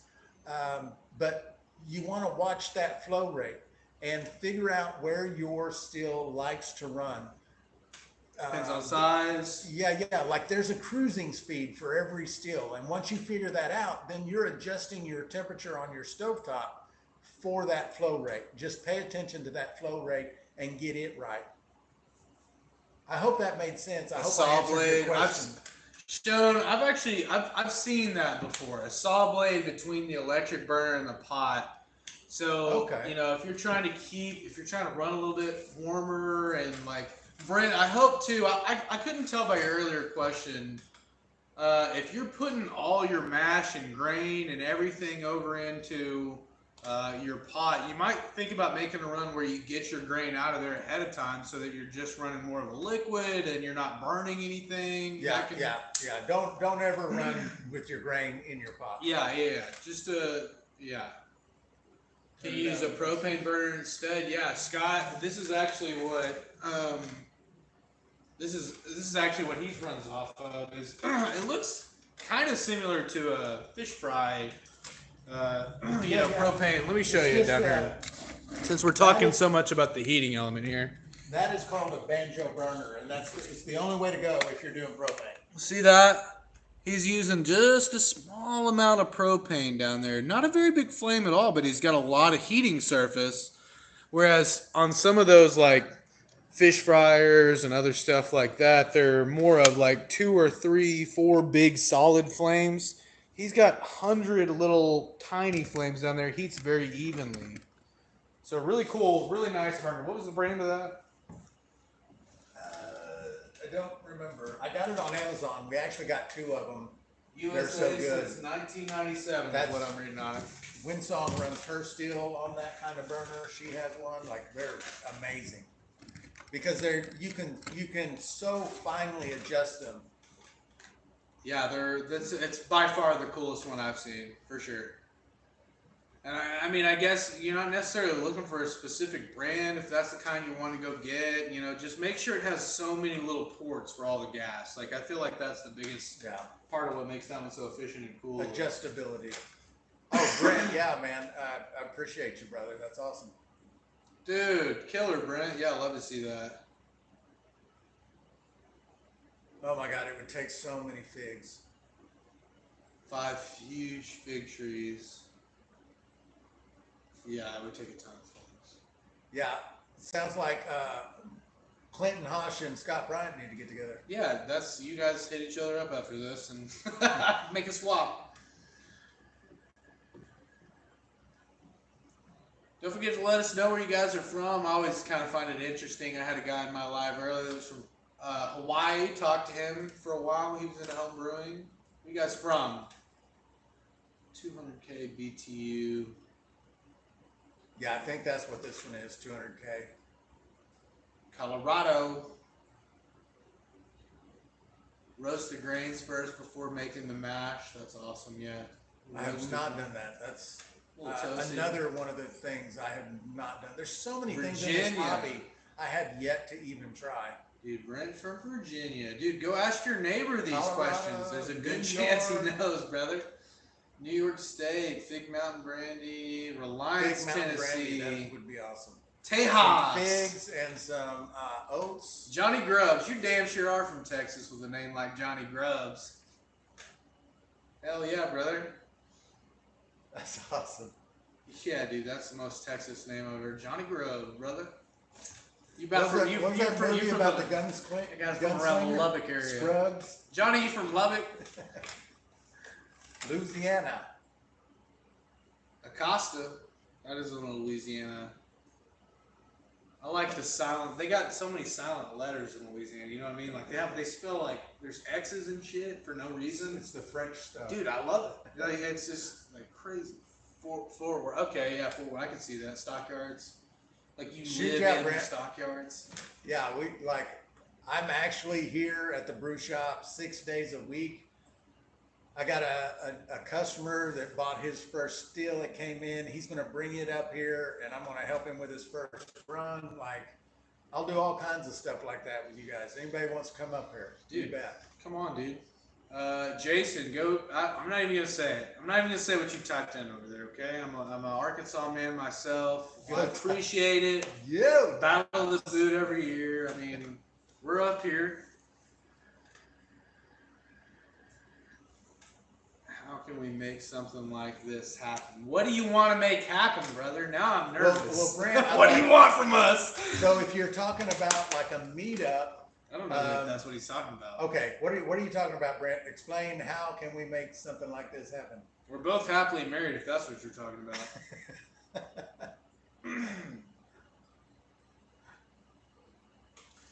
Yeah, dude. Cool to see all you guys in here. I have a hard time using the corn again in a sour mash. If I use rye or barley, it turns kind of nasty on the bottom. So you want to do your corn, Scott? I don't know what your process is, but you want to do your corn first because it's got to go up to like 190 degrees. I'm assuming you're talking about an all grain mash. Got to get it to 190 for 90 minutes, stirring constantly so that you don't scorch on the bottom. Then you let that temperature fall to 53-ish or 57. That's when you add in your malted grains, and then you want to hold it there for like 30 minutes, constantly stirring. No, you can't let it sit on the bottom at all. That's why a lot of people use like a mash tun, like an insulated mash tun, so they can just pour boiling water in there. They let that sit for a couple hours, gelatinizes the corn, let the temperature drop down to where it needs to be, and add their malted barley, close the lid up, and it holds it itself without having heat on the bottom. But yeah, if you're using heat on the bottom, it's a constant stir. Shout out to Maine.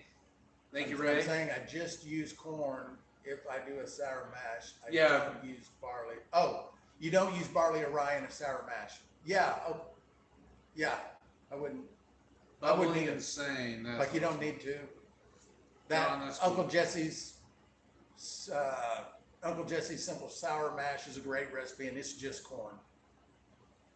I love that too. I mean, it's kind of neat too. I mean, I don't know if it depends on corn or just the mash, the time of year, the water. I don't know, but it's just like you can use the same ingredients X amount of time and get a slightly different result every time, depending on, especially I feel like if you're changing volumes. Yeah, it can be very difficult to be consistent with a recipe because like so many variables affect the final flavor. Like I reached the point at some time, like maybe even barometric pressure affects things. Like it's so crazy when you do the exact same recipe and it doesn't come out the same way sometimes. It's weird. Dude, Brent, you don't have to spend like billions and millions of thousands and hundreds of thousands of, I mean, dude, it's just come in, yeah, like you're saying, come in, talk to him, pick his brain. But yeah, dude, you can make great whiskey without spending thousands of dollars. I mean, it's not necessary. Yeah, Jason, that mixer design is very simple. Like it works really well. I still use it all the time. I'd like to learn. Brent, you were from Louisiana, right? Like, dude, come up. Like, check us out. If you're gonna be up here, like, take a vacation, spend a few days. Like, bring some mash up here with you. Give us Cyrus. I'll let you know what's going on. I'll give you some scheduling. Cumming, Georgia, dude. That's awesome. Yeah, All you Brent. guys are right around here. Yeah, Brent, for sure. Like, if you can find the time to come up here to Arkansas, Fort Smith area, I'd be happy to make a run with you. We'll run with you, brother. You know, it'd be cool if we could get 2, 3, 4 guys up here and just have stills going out here on the porch in front of the shop. Come right? on a Thursday. It'd be We'll a line blast. like 6 of these things back up in the background. We'll make 6 different runs at the same time. Bring BYOB. Bring your own burner. Yeah, good point. Yeah, weighing everything.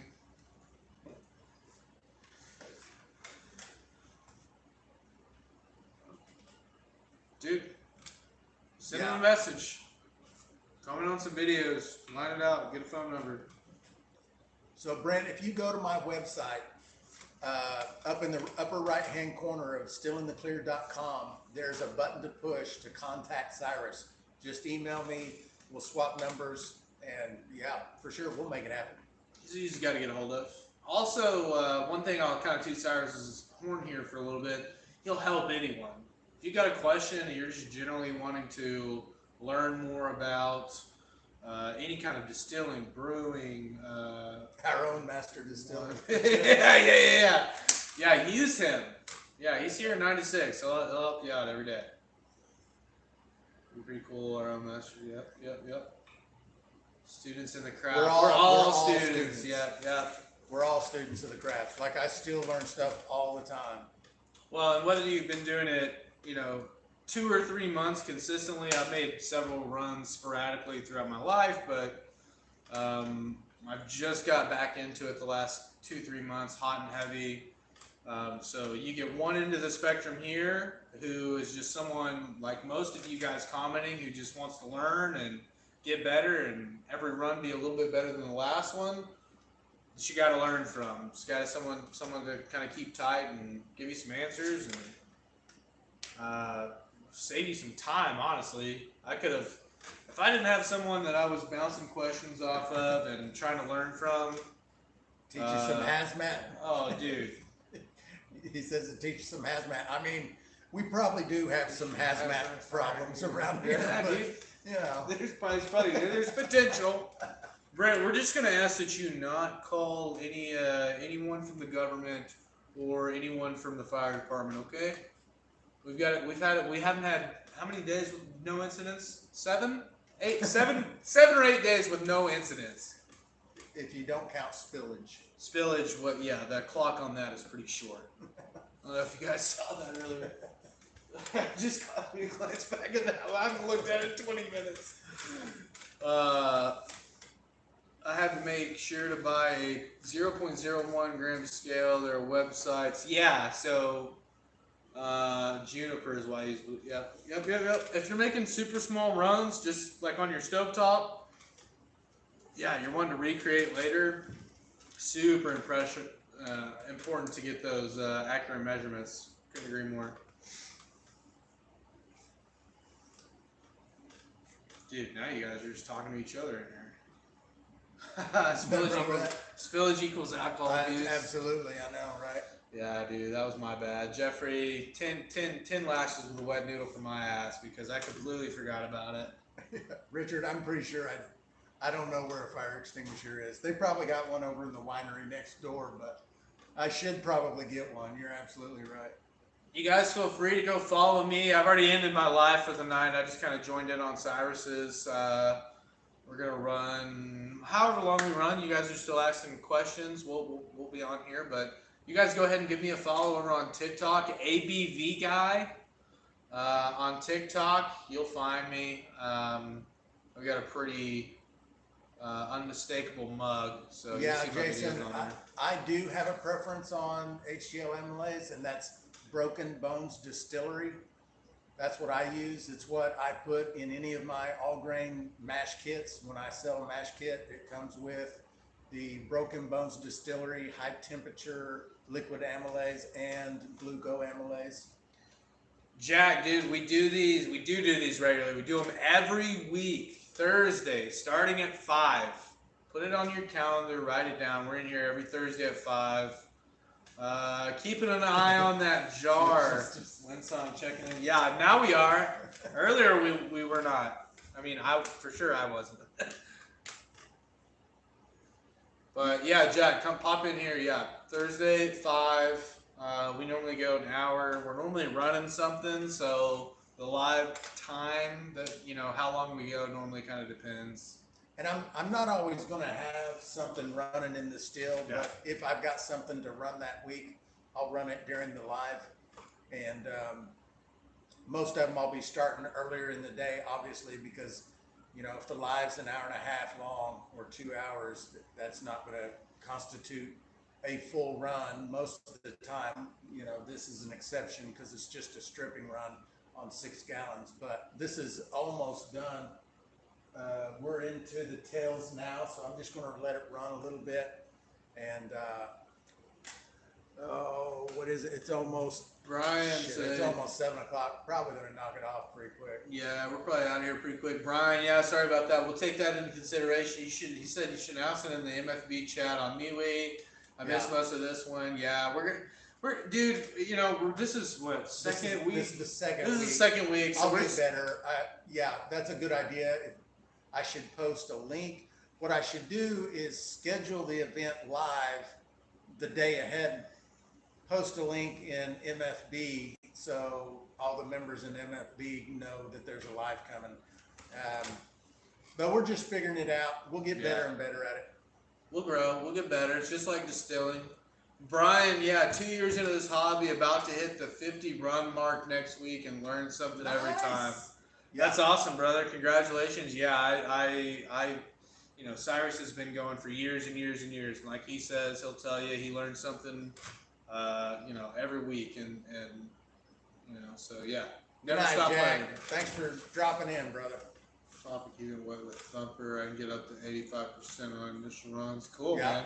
That's awesome. Yeah, so there's more than one way to create reflux in your still. Even if you're just running like a little pot still, you can set up a little fan and run across the like this is the cap on my 15-gallon traditional. I could set up a fan right next to it, blowing air across that, and it's going to create reflux. Or like he said, I could put a wet towel over it and it's going to create reflux. So there's a lot of different ways to do it. Yeah, steam can hit that cool metal. Yeah, anything that cools it down up near the top of the vapor path is going to create reflux. John Boss said, I'm a newbie and already infected by the distilling virus. Thanks to you, still in the clear. Yeah, dude. Awesome, John. He's a good dude. That's get awesome. You going. Dude, you guys are asking, man, honestly, they're like a well-educated crowd because they're asking even if it's a beginner level question, it's the right question. Right. I talked to Cyrus the other day and I was telling him I found some old notes of mine where I was going through a distilling run and I was keeping up with all the wrong stuff. I was just I didn't have a single clue. Yeah, so you guys couldn't have gotten to 50 without your help. No question. Cheers. That's awesome, Brian. Appreciate y'all. I'm glad that the content that I create is helpful. That warms my heart to hear you guys say that. So I appreciate it. And you guys can kind of see for yourself, but if you ever come by the Homebrew Center, it's in Fort Chaffee, Arkansas. Okay, you can go to homebrewcenter.com. You can ask some information, get with Cyrus, get in contact with him. When you come by here, it's kind of cool. Cyrus is the same dude online that you guys have been watching videos for years that he is in person. He just wants to help you guys out, answer questions, and Clinton, I'm the same way. I don't drink most of what I make. Yeah, I definitely don't. It's way more fun making it than drinking it. There's no way, yeah. Well, it's way more fun for me too. it's kind of way more fun for me when someone comes over to your house, right? And you're like, you're eating, you're cooking dinner, you're doing whatever, you're hanging out, you're playing games, whatever it is that you do at your house with your friends, and then all of a sudden it's like, what do we have here? A little bottle of homemade wine, a little bottle of whiskey. Everybody loves trying it. It's so cool. So yeah, there's a big social aspect, and I end up for sure giving most of mine away. Same as you. Yeah, Scott, I don't do the post flavoring. That's Winsong. She does all the post flavoring. So, I mean, we do a lot of it though. Jason, I have not made Irish whiskey, Jason. That's another one I have not made. not very Louisiana Go Tigers of you, the Irish whiskey, Jason. Jason? Tell me, if they're distilling down there, if they're making homebrew, what are they making? What's real popular down there in Louisiana? I bet it's absinthe. Oh yeah, that's I bet a they do a real. lot of absinthe. Yeah, I bet there's a niche down That's there. a very well. It's Some it's kind of a wormwood, shrimp, some. French kind of thing. Yeah. Absinthe is awesome. I actually really like absinthe. I'm distilling molasses to make rum. Hard, or is it the same principle as distilling corn? A little bit different. Cyrus?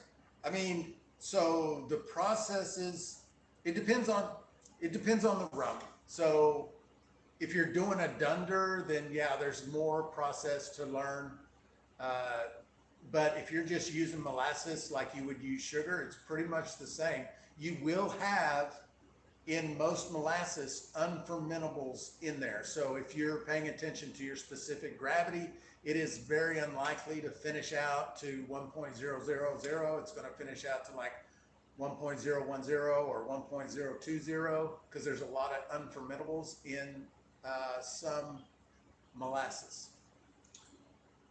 Brian D asked up there, when my copper column kit arrives and I put it all together, do you recommend packing the 2-inch column with copper mesh once I start running it? We actually talked about that earlier. Cyrus? Hold on, I'm trying to back up a little bit and see what Winsong said, but I missed it. She said she said that you guys don't have a chance to drink very much of your own product because of friends and family. Yeah, right. Ah, girl. That's my wife. Fuck her out of the door. She's done. Out here smoking. Don't make me sound like a And redneck. she's not. She's not. She's an eloquent, well-spoken young lady. I'm a what? Elegant, well-spoken lady. My Christmas drink I'm making is water from 10,000 feet out the side of a mountain, local grown barley, malted smoke with 4 woods, adding wood chips a little each month to build flavor. Hey, Clinton House. How about you message me after this is all said and done, and you send me a little of that to try, because it sounds. Right. If you have that on the side of the label and that's in the liquor store, I'm getting it.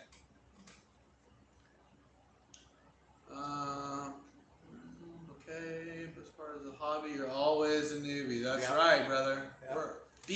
Here's what I would say.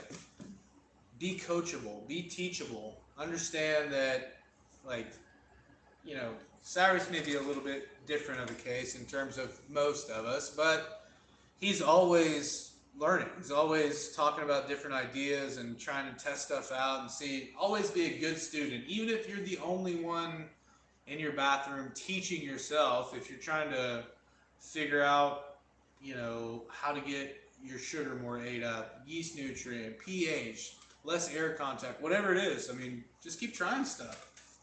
That's a great thing about it.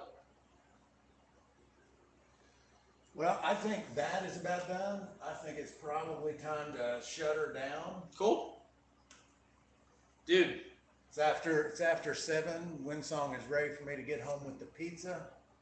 you guys have been awesome. It's been cool hanging out here hanging out with you guys on here. Again, I'm ABB Guy on TikTok. Go give me a follow. We're live every Thursday at 5. So when you guys are kind of thinking about it, tune in every Thursday at 5. We're gonna have the same type of Q&A. We're gonna be doing some stuff, making some meads, possibly running some more liquor. Just holler at us. Hop in Thursday 5. Every Thursday at 5. What you said. Perfect. Yeah. All right, we're getting out of here. Layers. She's great. Okay, yeah, no, hey, appreciate all you guys. Thanks for stopping in, and we'll see you next week. Bye. Now I just got to figure out how to turn it off. Boom. Boom.